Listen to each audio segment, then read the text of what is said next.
Haravugwa umwiryane mu muryango wa mugore wabyariye rimwe abana abagera ku 10, umuryango wa Tobogo Tsotetsi na Gusa Mesitore bo muri Afrika y'Epfo uherutse kwibaruka abana bagera ku 10, uravugwamo umwiryane ushingiye ku kuba umugabo ataraca iryera abana bivugwa ko yabyaye. N'amakuru yamenyekanye ejo kuwa kabiri mu itangazo uriya muryango wasohoye, mu gihe iby'abari abana bamenyekanye nka Tsembisa 10 bikomeje kuba urujijo rukomeye cyane. Muri iri tangazo umuryango wa Tsotesi wavuze ko ushimira abantu kuba bakomeje guhanga amaso ndetse no gushyigikira abari abana, gusa uvuga ko bijyanye nuko nta gihamya cyerekana ko bariho, ari byiza ko buri wese yabafata nk'abatariho mu gihe hazagaragarira ibihamya.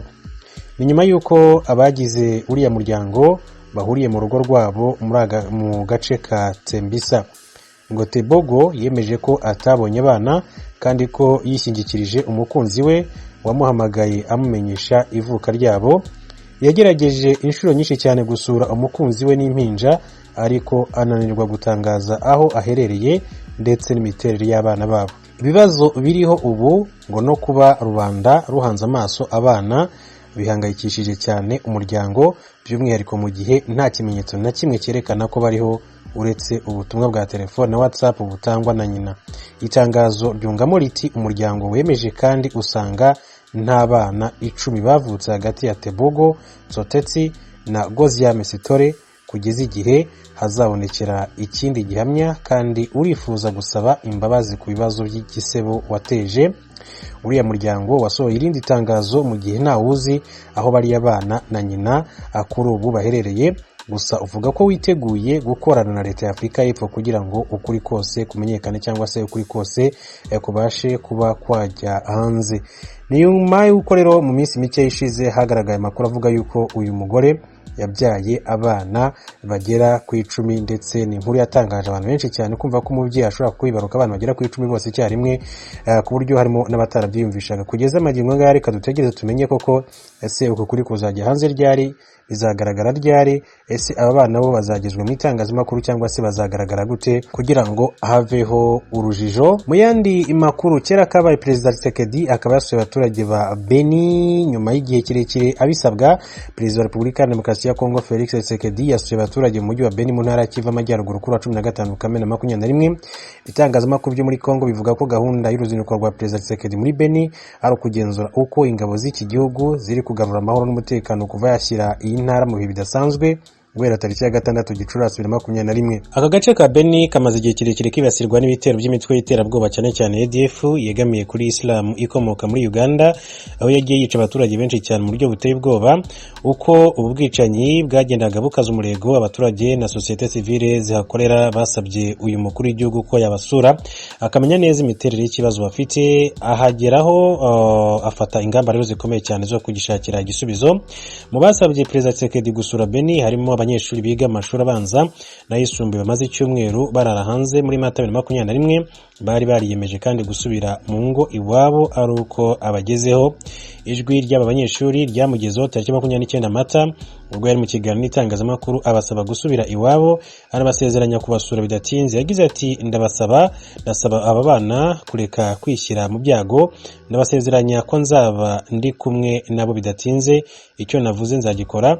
Ati ndi gutegura uburyo ibibazo by'umutekano biri mu burasirazuba bizakemuka burundu. Perezida Tshisekedi yageze mu mujyi wa Beni avuye i Goma, aho yari yasuye abagizweho ingaruka n'iruka ry'ikirunga cya Nyiragongo. Uyu munsi ategerejwe ku mupaka wa Kasindi huza Repubulika ya Demokarasi ya Kongo na Uganda, akaba ahahurira na mugenzi we Yoweri Kaguta Museveni muri gahunda yo kubaka imihanda ikomeje kugenda ivugwa muri kariya gace hagati ya Repubulika ya Demokarasi ya Kongo ndetse n'igihugu cya Uganda. Burundi barasaba ko umupaka ubahuza n'igihugu cy'u Rwanda wafungurwa. Bamwe mu batuye mu ntara y'Ibitoke iherereye mu majyaruguru y'uburengerazuba bw'u Burundi barasaba ko umupaka wa Ruhwa ubahuza n'u Rwanda wafungurwa kugira ngo ibikorwa by'ubuhahirane bisubukurwe. Abaganira na radio na televiziyo Isanganiro dukesha inkuru batangaje ko ifungwa ry'uyu mupaka ryabateye ubukene kuko ryahagaritse ibikorwa bitandukanye byababeshagaho birimo ubucuruzi bwambukiranya umupaka.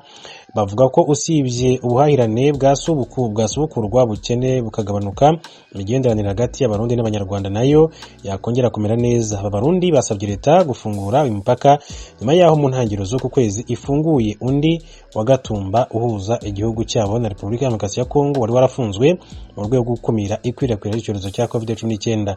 Imigenderanire n'ubuhahirane ku mupaka wa Ruhwa byakomwe mu nkokora n'umubano w'ibihugu byombi utameze neza kuva muri 2015, ikubitaho n'ingamba zafashwe mu kwirinda icyorezo cya COVID-19, ibintu birushaho gukomeza kugenda abizamba. Umunyamabanga uhoraho muri Minisiteri y'Ububanyi n'Amahanga ya Uganda, Ambasaderi Patrick Mugore, yavuze ko ingabo z'u Rwanda zakoze igikorwa cy'intambara ubwo zafataga umusirikare wabo kandi ngo ntabwo igihugu cye kizakomeza guceceka.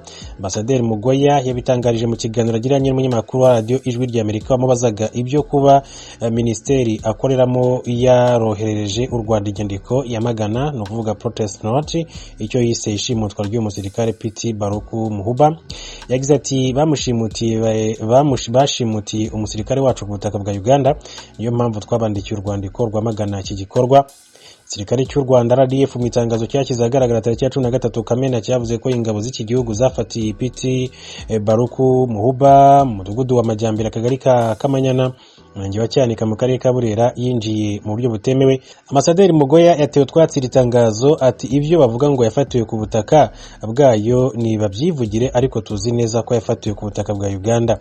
Uganda ivuga ko Piti Baruku Muhuba yafatiwe mu giturage cyitwa Gahungu muri Uganda, muri metero zirenga 100 uvuye ku mupaka wa Cyanika uhuza ibihugu byombi. Bikaba byaratangajwe n'umuvugizi wa guverinoma Ofono Opondo mu gitondo cy'ejo kwa 15 Kamena 2021. Ambasaderi Mugore yavuze ko igikorwa ingabo za RDF zakoze ari cy'intambara kandi ngo Uganda itazakomeza guceceka. Ati igikorwa bakoze ni igikorwa cy'intambara kandi ntabwo tuzakomeza guceceka. U Rwanda rugomba guhagarika ibi bikorwa. Icyo dushaka no guturana nabo mu mahoro, ariko ubwo bushotoranyi bugomba guhagarara. Piti Baruku Muhuba yafashwe tariki ya 12 Kamena, ashyikirizwa leta ya Uganda. Yari hagarariwe na Captain Peter Mugisha ku mugoroba wa tariki ya 13 Kamena 2021. Uyu muhango wabereye ku mupaka wa Cyanika uhuza ibihugu byombi, no kuvuga u Rwanda na Uganda. Icyo gihe Piti Baruku Muhuba yemeye amakosa, avuga ko yibeshye yisanga mu Rwanda, anayasabira imbabazi Captain Mugisha, nawe kandi yarayemeye, asaba Piti Baruku Muhuba kutazayasubira. Captain Mugisha ubwo yashyirizwaga Piti Baruku Muhuba yagize ati ikaze mu gihugu cyawe Baruku, ariko ntuzongere gukora amakosa nk'aya. Uri umusirikare, ugomba kumenya aho uri niba woherejwe mu kazi. Gusa ntibyarangiriye aho, kuko byamenyekanye ko urwego rw'igisirikare rwa Uganda rushinzwe iperereza CMI rwakoze iperereza ku ifatwa rya Piti Baruku Muhuba, ngo rusanga arashimutiwe muri Uganda. Kuba Captain Mugisha yaremeye amakosa ngo ni uko nta makuru ahagije yari afite nk'uko babitangaje. Leta y'u Rwanda iraburira abanyamakuru barenga ku mahame agenga umwuga wabo bitwaza ko ari ubwisanzure bw'itangazamakuru, bagakora inkuru zikurura amacakubiri muri rubanda.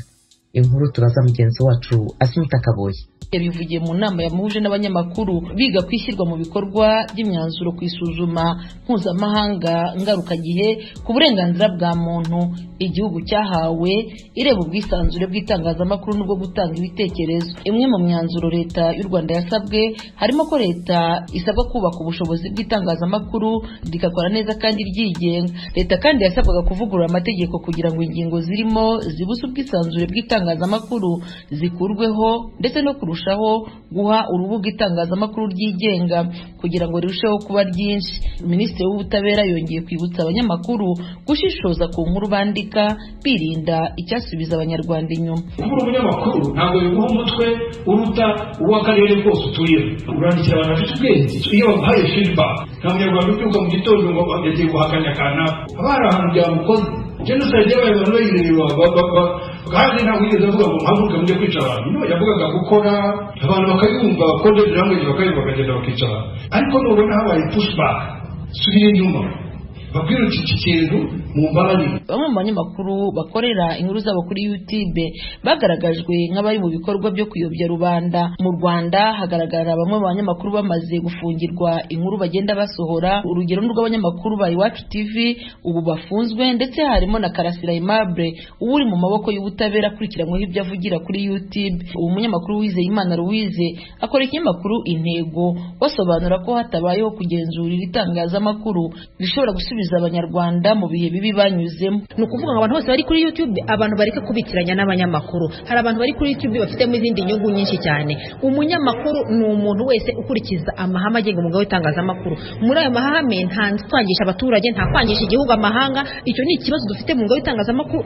Inzego zose zireba itangazamakuru zikwiye guhangana nacyo, bakamenya kwidentifira, bakavuga ngo uyu ni umunyamakuru ukora kinyabwonko nk'umunyamakuru, ikinyamakuru ke cyane nk'ikinyamakuru, uyu we ntabwo ari we. Icyo ni ikibazo cyonyine dufite. Hari abandi banyamakuru basanga kubahatira kwandika ikintu kimwe biri mu murongo wo gucecekesha itangazamakuru. John Williams Intwari ni umunyamakuru akorera ireme.net, ikinyamakuru gikorera kuri YouTube. Ntabwo abanyamakuru ibyo batanga cyangwa ibitekerezo batangaza n'ibyo twandika ari uko tugize injiji abo dusesengurira, ariko ikibazo gihari ni iki ngiki: abadutuka, abadutera amabuye, abadusabira gucibwa imitwe, gufungwa, kwirukanwa mu gihugu n'ibindi, ntabwo ariko bose ari abantu nyabana. Usanga ari nk'umuntu umwe ufite konte zirenga 40, inyinshi zabaringa, risa n'ifite inshingano rizaba izo ryahawe cyangwa ryihaye zo kujujubya abanyamakuru bahitamo kuba imboni ya rubanda. Imboni ya rubanda avuga ahangaha nuko ibyiza bifite benshi babivuga, ariko ibitagenda abatinyuka kubivuga ni bakeya. Hari abantu bigaragara ko batifuza ko nubwo bukeya bwabo bukora. Hashize iminsi abayobozi banyuranye bagaragaza ko abanyamakuru bifashisha YouTube bagatambutsa imvugo bita ko